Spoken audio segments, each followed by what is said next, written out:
As part of the government's commitment towards nuclear power, Rolls-Royce have won a competition. They have been named as the preferred bidder to try and build small modular nuclear reactors, also known as SMRs, in the UK. Great British Energy said on Tuesday that Rolls-Royce SMR was the preferred bidder for the programme after a drawn-out competition that pitted the FTSE 100 manufacturer against two US-owned companies. The state-owned power company's announcement came as part of a broader push for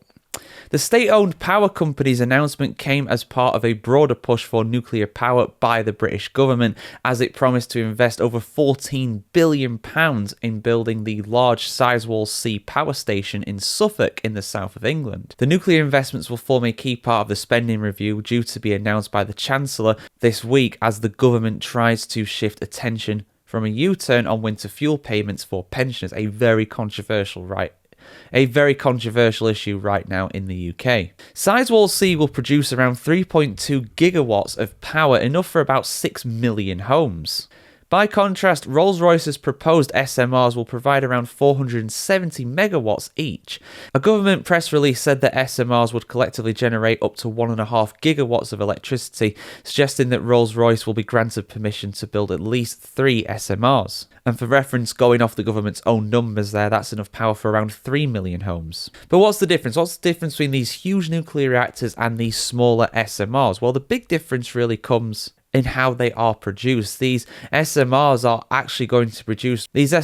going to basically be mass produced on a factory line, not dissimilar to things such as cars. Whereas traditional nuclear reactors are a lot more bespoke and a lot more difficult to make because they are a lot larger. Small is very much the key when it comes to SMRs. And then what happens is basically it's kind of flat-packed nuclear reactor at that point. They get sent out to site and then they get assembled at the site themselves. Instructions hopefully included. And let's hope as well that those instructions are clearer than most of the IKEA flatpack furniture I've had over the years. And this basically feeds into the efforts by the government to reduce the cost of nuclear power overall. After all, it is a very large investment. That's why a lot of governments over the decades have kind of stayed away from it. It is a very good way to produce power, but it's a huge upfront cost normally. This, though, cuts down that cost a lot. I mean, look at how plagued the Hinkley Point C plant has been over the years when it comes to delays over there. Time is very much money, and that is very costly because it's taken a long time to get running. Now, the downside of all this is that SMRs are a new technology. They are unproven, they are untested, but if they work as intended, they will be a very worthwhile investment. However, there is still that risk there overall. And it has been getting some opposition in the House of Commons over in the UK, of course. The Green Party said earlier this week that nuclear power was slow and expensive. However, Rolls-Royce themselves have argued that the pressurised water reactor technology it has chosen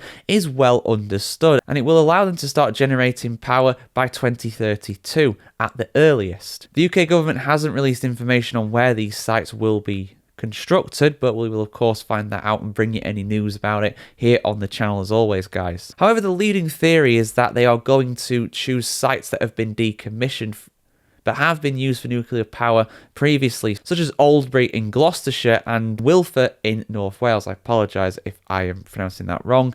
Welsh names for places are very difficult usually. That seems almost too easy. I feel like I'm saying it wrong. And this announcement has been positive for Rolls-Royce's shareholders already. On Tuesday, after this announcement was made, their stock price rose by 2.4% on the FTSE 100. To hit a new record high of £9.12 per share. And of course, Rolls-Royce are about much more than cars. They are very famous for their jet engines that they produce as well. So it makes sense that a company like this would